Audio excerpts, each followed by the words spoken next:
Vamos lá, gente, vamos continuando a nossa leitura, mais um capítulo.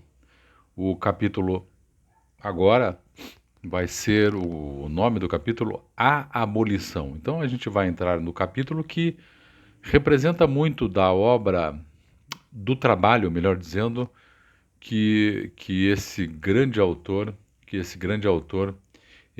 acabou fazendo na sua vida, né? O Joaquim Nabuco foi um abolicionista importante no Brasil. E a obra, de um modo geral, que nós estamos lendo, chama-se Minha Formação.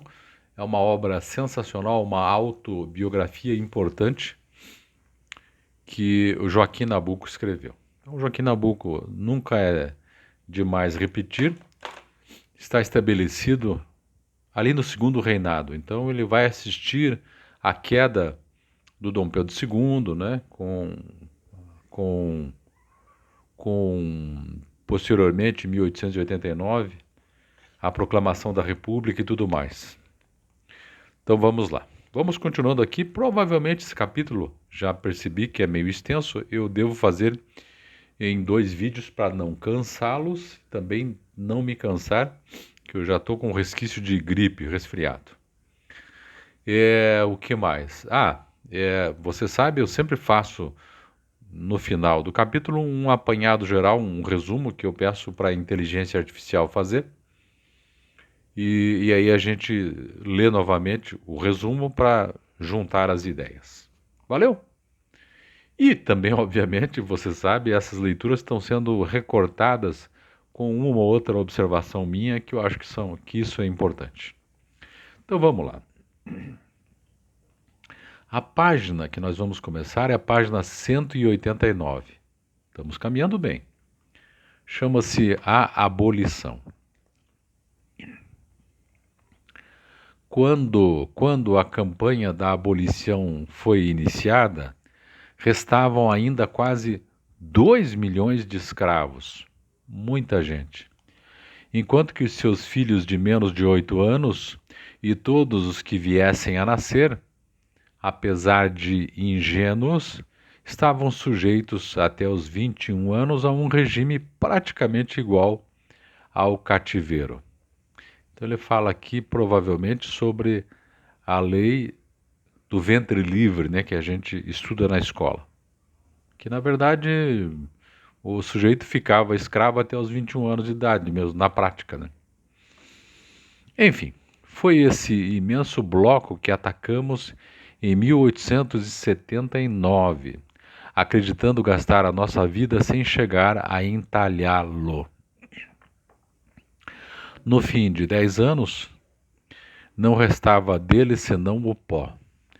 Tal resultado foi devido a muitas causas. Em primeiro lugar, a época em que foi lançada a ideia, a humanidade estava por demais adiantada para que se pudesse ainda defender, em princípio, a escravidão como o haviam feito nos Estados Unidos. Quer dizer, a escravidão já tinha acabado em muitos lugares, né?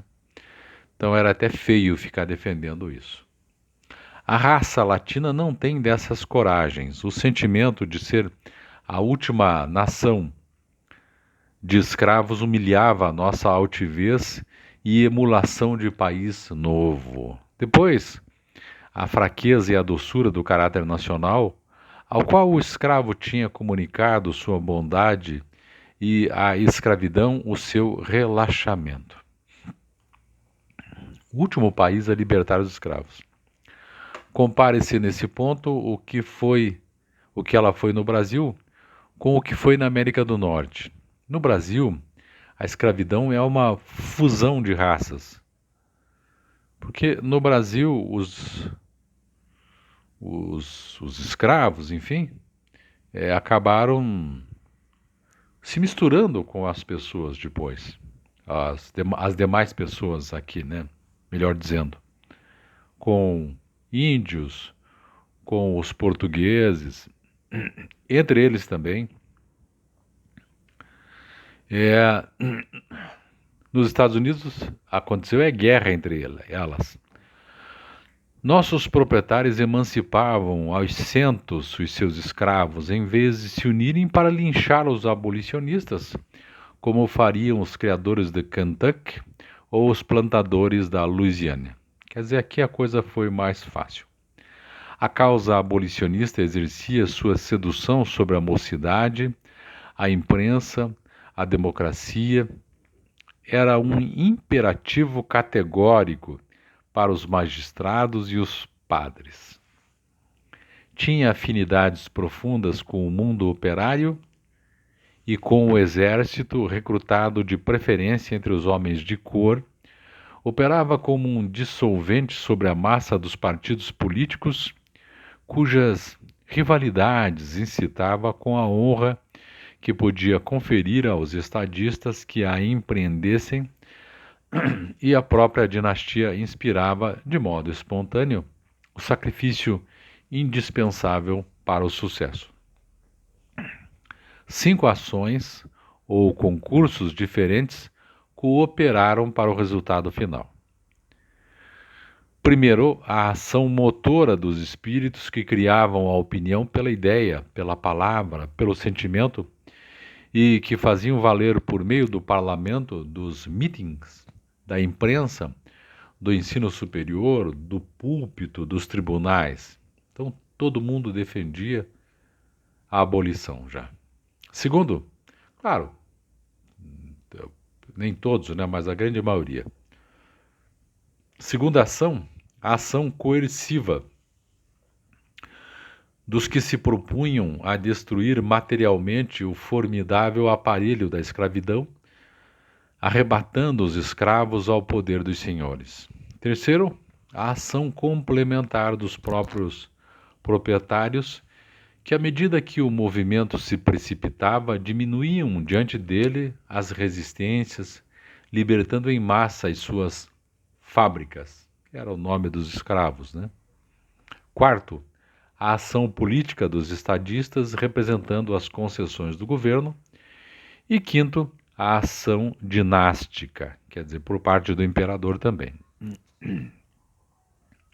As duas primeiras categorias formavam círculos concêntricos, compostos como eram em grande parte dos mesmos elementos.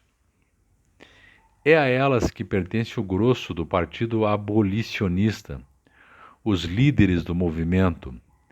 Para colocar cada figura no plano que lhe convém, com seu tamanho relativo, seria preciso outro juiz.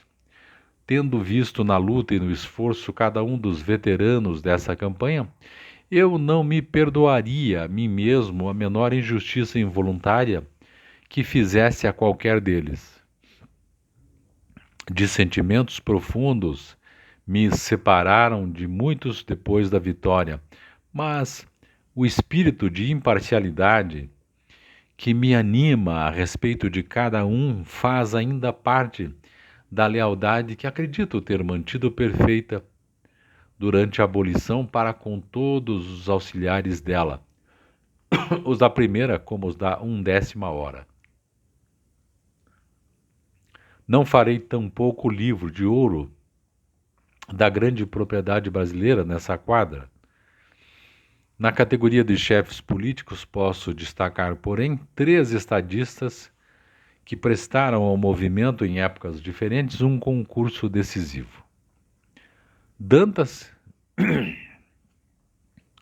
que primeiro colocou ao serviço dela um dos partidos constitucionais do país, o liberal, serviço da ordem, do que Gladstone prestou à causa irlandesa, Antônio Prado, que retirou o veto de São Paulo à abolição, quebrando assim a resistência até então compacta do Sul, a porção mais rica do país, e João Alfredo, que levou o Partido Conservador a apresentar a lei da extinção imediata, ato que, mesmo nessa época, foi uma grande audácia e que, pelo Estado e pela disposição geral da política, só podia ter sido obra dele mesmo.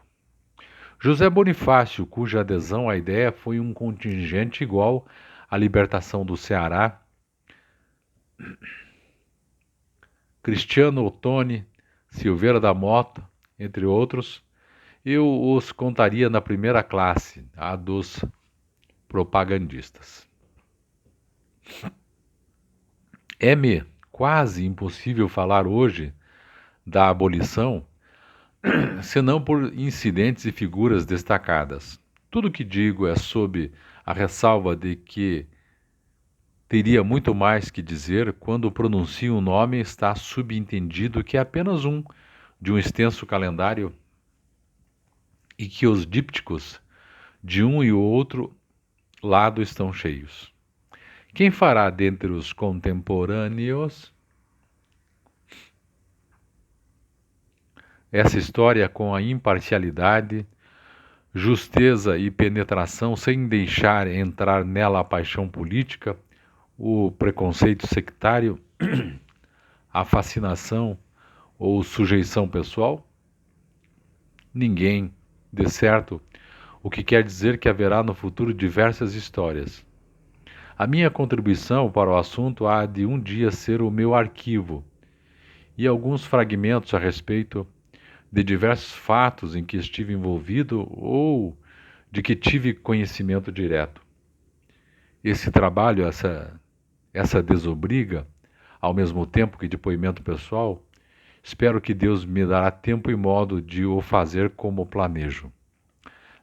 Seria uma espécie de chave para o período que encerra a era monárquica. Vamos lá. Dentre aqueles com quem mais intimamente lidei em 1879 e 1880 e que formavam comigo um grupo homogêneo, a nossa pequena igreja, os principais figuras eram André Rebouças, Gusmão Lobo e Joaquim Serra.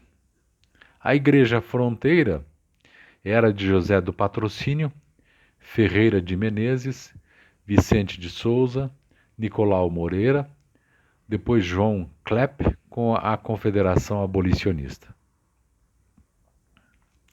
Se eu estivesse escrevendo neste momento um esforço do movimento abolicionista de 1879 a 1888, já teria citado Jerônimo Sodré, que foi quem pronunciou o Fiat, e passaria a citar os meus companheiros de Câmara, Manuel Pedro, Correia Rabelo, S. de Barros Pimentel e outros, porque o movimento na Câmara começou na Câmara em 1879 e não, como se tem dito, na Gazeta da Tarde de Ferreira de Menezes, que é de 1880. Nem na Gazeta de Notícias, onde então José do Patrocínio, escrevendo a Semana Política, não fazia senão nos apoiar e ainda não adivinhava a sua missão. De certo, pelos escravos já vinham trabalhando Luiz Gama e outros, mesmo antes da lei de 1871, como trabalharam todos os colaboradores dessa lei. Mas o movimento abolicionista de 1879 a 1888 é um movimento que tem o seu eixo próprio, sua formação distinta e cujo princípio, marcha, velocidade, são fáceis de verificar. É um sistema fluvial do qual se conhecem as nascentes, o volume de água e valor de cada tributário, as quedas, os rápidos, o estuário, e este movimento começa, fora de toda dúvida, com o pronunciamento de Jerônimo Sodré em 1879 na Câmara. Então ele localiza quando é que começou todo esse movimento. Esse pronunciamento vem resolvido da Bahia e rebenta na Câmara como uma manga de água, repentinamente. Nada absolutamente o fazia suspeitar.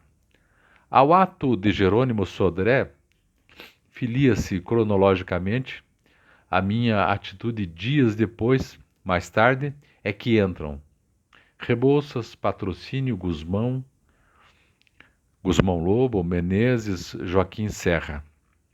Isso não é apurar a data dos primeiros escritos abolicionistas de cada um. Os meus, por exemplo, datavam da academia.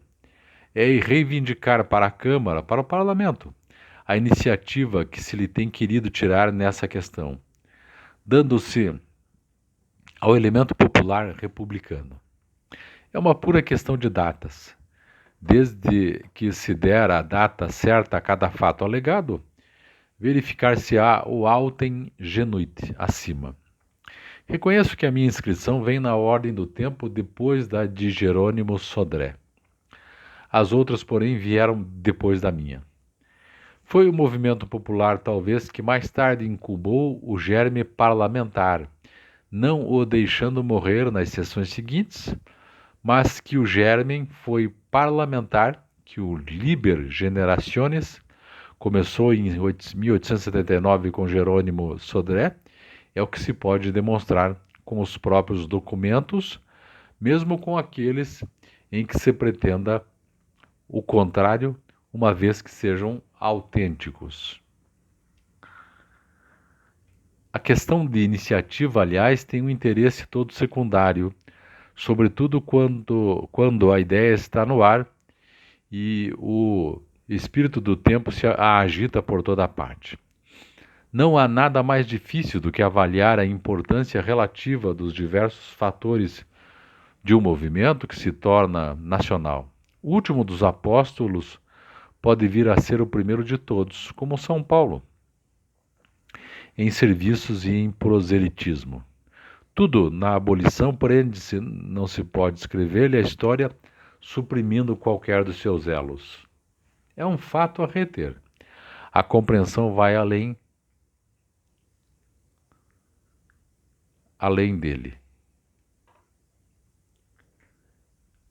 A questão da iniciativa, né, que ele está discutindo bastante, quem é que começou, quem é que patrocinou, e aí no final, aqui já, ele diz que não tem importância, porque uma e outra ideia, uma e outra participação, tudo isso se junta na grande obra.